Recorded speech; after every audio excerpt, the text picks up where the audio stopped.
Eu saúdo os irmãos com a paz do nosso Senhor e Salvador Jesus Cristo. Convido os irmãos a abrir as Bíblias juntamente comigo em 2 Crônicas, no capítulo 7 e no versículo 14. O livro de 2 Crônica, no capítulo 7 e no versículo 14.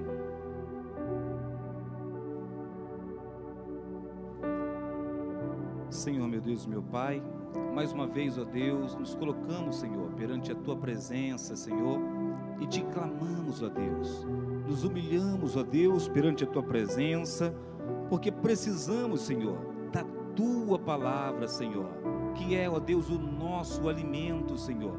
Venha nos alimentar com a Tua palavra. Abra, Senhor, o nosso entendimento nesta noite. Nos faça, ó Deus, compreender qual é a Tua vontade para nós, Senhor. Venha nos abençoar através da Tua palavra. Venha nos visitar, ó Deus, através do Teu Espírito nesta noite. Em nome de Jesus, amém. Diz assim a palavra de Deus: e se o meu povo, que se chama pelo meu nome, se humilhar e orar, e buscar a minha face, e se converter dos seus maus caminhos, então eu ouvirei dos céus, e perdoarei os seus pecados, e sararei a sua terra. Amém. Nos pode se assentar. A palavra que tem falado em meu coração já há alguns dias, essa palavra, oração. Salomão, ele começou a orar a Deus e a buscar muito a face do Senhor, e o Senhor se agradou. O Senhor apareceu para ele em sonho. O Senhor disse: olha, Salomão, eu tenho me agradado de ti, és um homem de oração, tem buscado, e eu vou te dar um presente. Os irmãos sabem a história, e perguntou: o que você quer? Salomão pediu sabedoria a Deus e se tornou um grande rei. Foi uma bênção. O Senhor, Ele quer também nos abençoar nesta noite, mas isso depende muito de mim, depende muito de você. Mas infelizmente muitos de nós temos trocado o período que era para ser de oração, de buscar a face do Senhor, pelas coisas desse mundo. Muitas das vezes coisas que têm nos prendido, irmãos, de uma forma que tem roubado todo o nosso tempo sem percebermos. Aí vamos olhar, irmãos, às vezes chegamos em casa e pegamos o nosso aparelho, estamos presos à tecnologia dessa terra. Precisamos dela, é claro que sim, mas ela não pode estar em primeiro lugar, ela não pode tomar o tempo que é para o Senhor. Aí às vezes nós entramos, tantas coisas, Facebook, WhatsApp, TikTok, é muito, e aquilo é infinito e vai embora, e o tempo passa depressa, e quando vamos observar, já chegou a meia-noite, e ali já estamos cansados, e agora não temos mais tempo para orar. O corpo precisa de dormir, tem que trabalhar no dia seguinte, e ali vamos, muitos às vezes cochicham um pouquinho com o Senhor, dobra ali, meio minuto, um minuto, outros já pulam na cama, e nem fala: muito obrigado, Senhor, por esse dia tão abençoado que o Senhor me deu, e vai dormir. No dia seguinte já acorda, já leva a mão no seu aparelho, e já começa a se conectar à tecnologia, às coisas dessa terra, corre para tomar o seu café, e ali o aparelho na sua mão, e às vezes esquece até de agradecer a Deus pela noite abençoada, esquece-se de agradecer pelo pão de cada dia que está na sua mesa, não fala mais com o Senhor, aí já sai correndo dali. Às vezes o filho quer uma atenção, a esposa ou o esposo, não dá tempo, corre para o trabalho, e todos os dias se repete as mesmas coisas. Mas o Senhor Jesus, Ele não está aqui nesta noite para te condenar, Ele não está aqui para me condenar de maneira nenhuma. Em João, no capítulo 3, versículo 17, diz: olha, Deus enviou Jesus ao mundo, seu Filho ao mundo, não para que condenasse ao mundo, mas para que o mundo fosse salvo por Ele. O Senhor, Ele veio para ajudar, o Senhor veio para nos alertar. Meu filho, olha, está errado, não faça isso. Ele não está aqui para te condenar, Ele não está aqui para me condenar, Ele chama a nossa atenção. Eu preciso de te abençoar, mas eu só posso fazer isso se você viver uma vida de oração. Irmãos, a criança, é fácil de dominarmos a criança. A criança, se deixar por conta própria, né, irmão, não vai muito bem. Ali, o pai fica sempre acompanhando, e o filho quer se encher às vezes de doce, né, de coisas que não faz bem, e o pai fala assim: não, meu filho, você ainda não almoçou, você precisa primeiro de comer alguma coisa, depois o papai até deixa você comer um docinho. E assim vai controlando o filho, e o filho vai comendo coisas saudáveis. Imagina agora, se o pai fala assim: olha, meu filho, você decide o que você quiser fazer. Olha, a lata de doce está ali, o pote de doce, ali tem chocolate, e ali tem fruta, tem legume, tem a comida. Olha, come o que você quiser comer. E o que o filho vai fazer? Será que o filho vai correr para as coisas saudáveis? Não, ele não entende. Ele vai para o doce, e ele não vai mais comer coisas saudáveis. E se não corrigir a tempo, ele vai adoecer, vai ter uma anemia, e pode vir até a óbito. Por isso o pai tem que estar sempre ali controlando o filho. Mas e quando o adulto toma essas decisões, e ele só come coisas que não prestam, só besteira? E às vezes o outro adulto fala: olha, rapaz, não tem nada com isso não, mas se você não passar a comer uma comida saudável, né, você não vai ficar muito bem. Ah, mas ele se manda, ele já é adulto, é dono do seu nariz, e ele vai até o dia em que começa a chegar as enfermidades, a pressão alta, a diabetes, né? E assim vai. O Senhor, Ele fala conosco nessa noite que nós somos já adultos, nós temos o livre-arbítrio, e Ele não vai obrigar ninguém, mas Ele apenas ensina: olha, come a comida saudável, passa a orar mais, passa a buscar mais a presença do Senhor. Eu quero te abençoar, mas dessa maneira não dá, não tem como. Irmãos, os discípulos do Senhor Jesus, Mateus no capítulo 17, versículo 21, os discípulos chegaram apavorados para o Senhor Jesus: Senhor, vou conjecturar aqui comigo, é mais ou menos assim que eu tenho compreendido. Os discípulos chegaram assustados para Jesus, Senhor, e chamou Jesus para o particular: Senhor, passamos uma baita vergonha. Senhor, apareceu um menino endemoniado e não pudemos expulsar aquele demônio, passamos vergonha. O Senhor Jesus falou assim: não é assim. Sabe o que é isso? Você precisa de orar mais. Tem demônio que você vai dar um grito no pé do ouvido dele e vai sair correndo, mas tem demônio enjoado, tem demônio, né, que ele é bastante enjoado, ele só sai com jejum e oração. A casta de demônio que sai somente com jejum e oração. Aí o Senhor chama a atenção: você precisa de orar mais, você precisa de dobrar mais o joelho. Quando eu estiver orando, você às vezes está dormindo, e às vezes eu falo: você não pode vigiar comigo nem uma hora, ora comigo pelo menos uma hora. E ele não queria orar, mas aprenderam a lição. Lucas, no capítulo 10 e no versículo 17, a palavra de Deus diz, capítulo 10, versículo 1 em diante, ali o Senhor Jesus agora escolhe 70, ele pega 70 e manda de 2 a 2 e vai: olha, vocês vão entrar na casa, vocês vão entrar aí na cidade, e vocês vão pregar a palavra, vão expulsar os demônios, vão curar os enfermos no meu nome.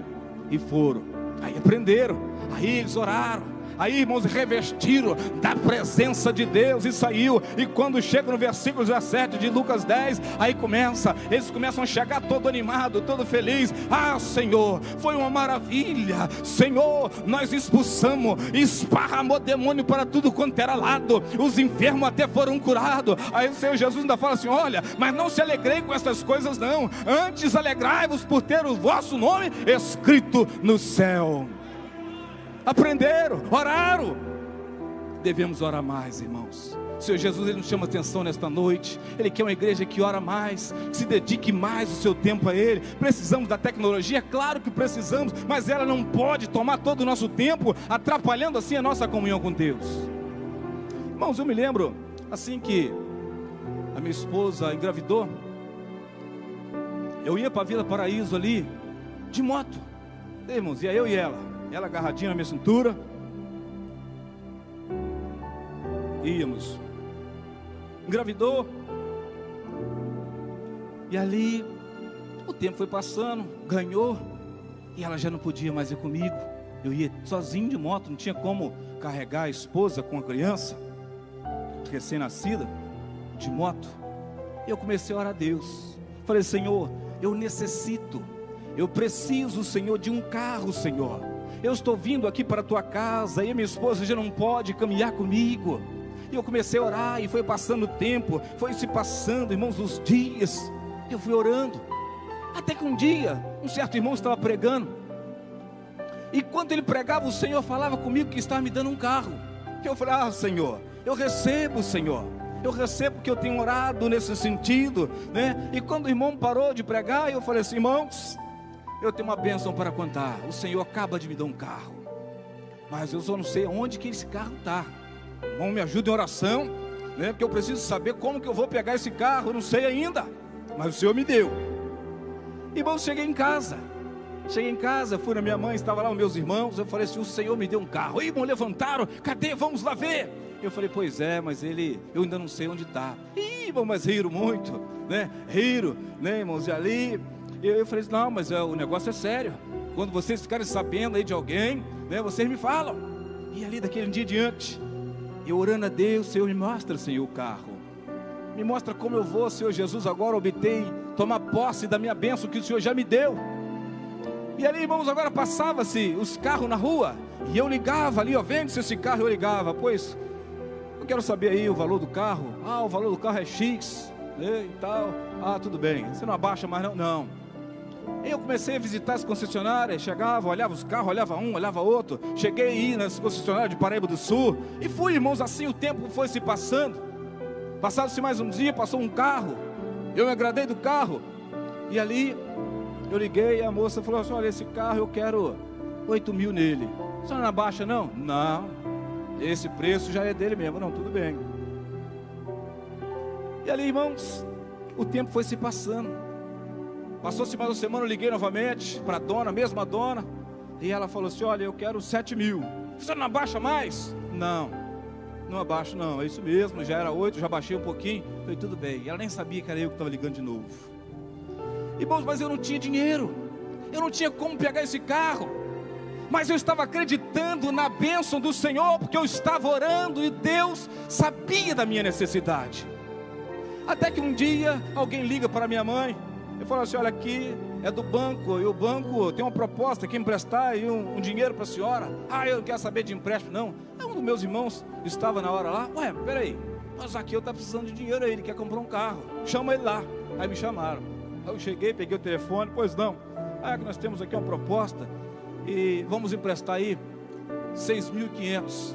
Falei: pois é, e vai ser quantos por mês? 200 por mês, está fechado. Eu estou indo aí, assinar essa papelada aí, e vou buscar esse dinheiro aí. E fomos para lá. Chegamos lá, irmãos, pegamos dinheiro. Agora o dinheiro estava comigo, guardado na minha casa, e eu continuei orando a Deus. E eu liguei depois de um tempo, mais uma vez, para a dona do carro que eu tinha gostado. A dona: olha, eu quero 6,5 no carro. Ah, quer?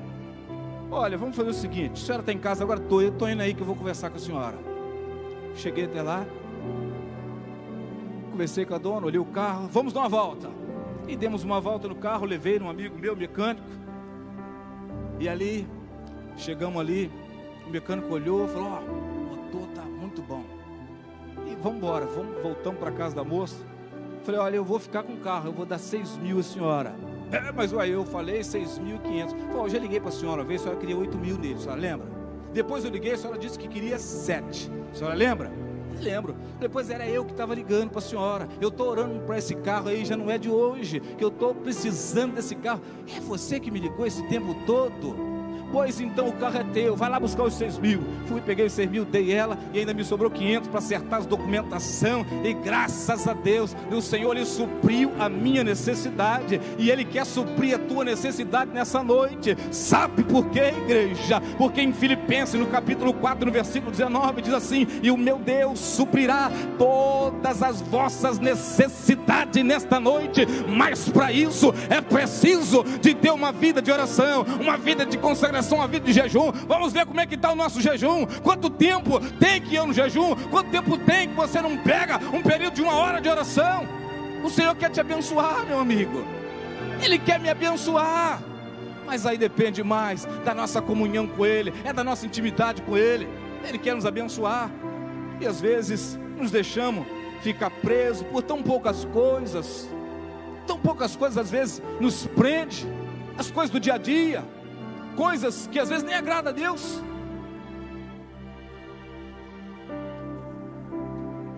Em João, no capítulo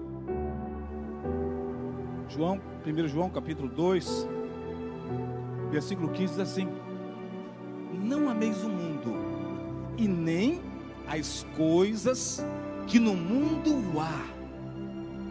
Às vezes nós amamos mais as coisas deste mundo do que as coisas de Deus.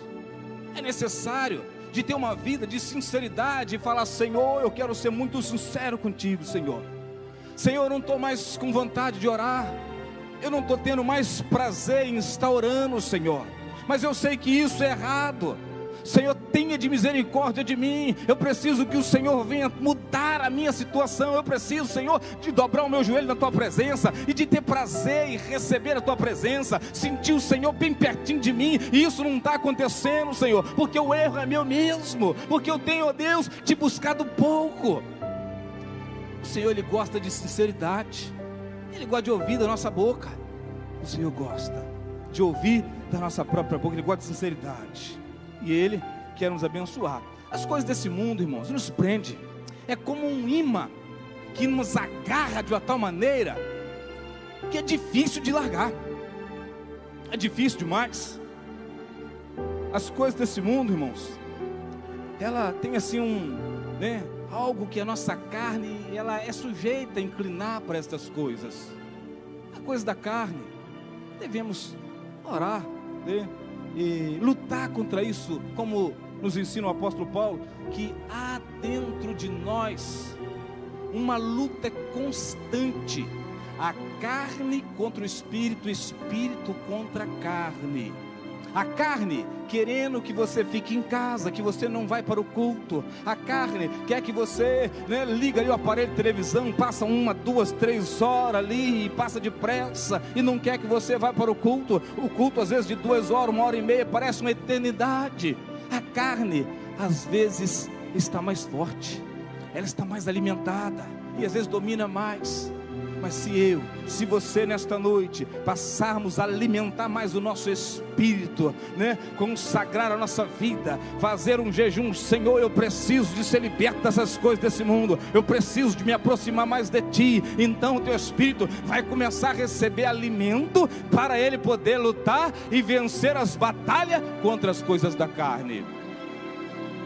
Irmãos, eu gosto de contar uma ilustração que fala sobre um moço, riquíssimo, um moço riquíssimo, e ele estava ali, um certo dia, na sua casa, e de repente o seu filho, ele começa a chorar, e ele escutando agora o choro do menino, ele correu para a sala. Ali estava o menino agarrado com a mão dentro de um vaso. E o pai, quando viu aquele menino com aquele vaso, o pai, meu filho, cuidado com esse vaso. E correu ali. Ah, pai, o vaso prendeu a minha mãozinha, eu não consigo tirar a minha mão. O pai agora puxa a mão do menino de tudo quanto era jeito, mas a mão do menino estava presa demais, não saía. O pai agora liga para os seus amigos, pessoas do bombeiro, especialista, e chegaram até ali. E ali jogaram ali um bálsamo, algo para escorregar a mãozinha do menino para fora, mas não conseguiram. Falou assim: pai, não dá, vamos ter que quebrar o vaso. O pai pulou: não, esse vaso é uma relíquia, isso vale muito, isso não pode, não, de jeito nenhum. Olha, pai, o senhor então quer que corta a mão do menino? De jeito nenhum, meu filho, não, meu filho não pode, não. Então não podemos fazer nada por ti. Foram-se embora e deixou o pai ali conversando com o menino. Depois de um bom tempo, depois de horas, o pai ali preocupado, o pai agora começa a perguntar ao menino: meu filho, o pai te dá tantas coisas boas, por que que você foi brincar logo com este vaso? E o menino começou a falar: ah, pai, eu vi que dentro do vaso tinha uma moeda, e eu quis pegar essa moeda para mim. O pai fala assim: meu filho, e aonde está a moeda neste momento? Está na tua mãozinha ou está no fundo do vaso? E o menino fala assim: pai, a moeda está na minha mão. E o pai falou assim: olha, filho, presta bem atenção no que o pai vai te dizer. Abra a sua mãozinha, deixa a moedinha cair no fundo do vaso. Assim como ele entrou fácil, ela vai sair fácil. O pai te promete te dar coisa melhor do que essa moedinha. O papai vai te dar tudo do bom e do melhor. O menino agora ouve a voz do pai, ele abre a sua mãozinha, a moedinha cai no fundo do vaso, e assim como entrou fácil a mãozinha saiu fácil. Sabe o que é isso, igreja? O Pai é o nosso Deus, é o nosso Senhor. O menino muitas das vezes sou eu, muitas das vezes é você. O vaso é o mundo. A moeda é as coisas que tem neste mundo que não agrada a Deus e que nos prende. Mas o Pai nesta noite, Ele fala: igreja, quer ser abençoada? Abra a mão, larga a mão das coisas desse mundo, das coisas que te impedem de ter comunhão comigo, das coisas que não deixam mais você orar, das coisas que não deixam você mais jejuar. Eu quero te abençoar, mas larga a mão das coisas desse mundo, porque grandes coisas o Senhor fará na nossa vida. O Senhor precisa de uma igreja que esteja de pé, marchando, porque Jesus já está nas portas. Brevemente Ele vai vir buscar uma igreja, mas não uma igreja de qualquer maneira, uma igreja lavada, remida com o sangue do Cordeiro. Essa foi a palavra que Deus tem colocado no meu coração nesta noite. Que Deus abençoe os irmãos, em nome do Senhor Jesus, amém.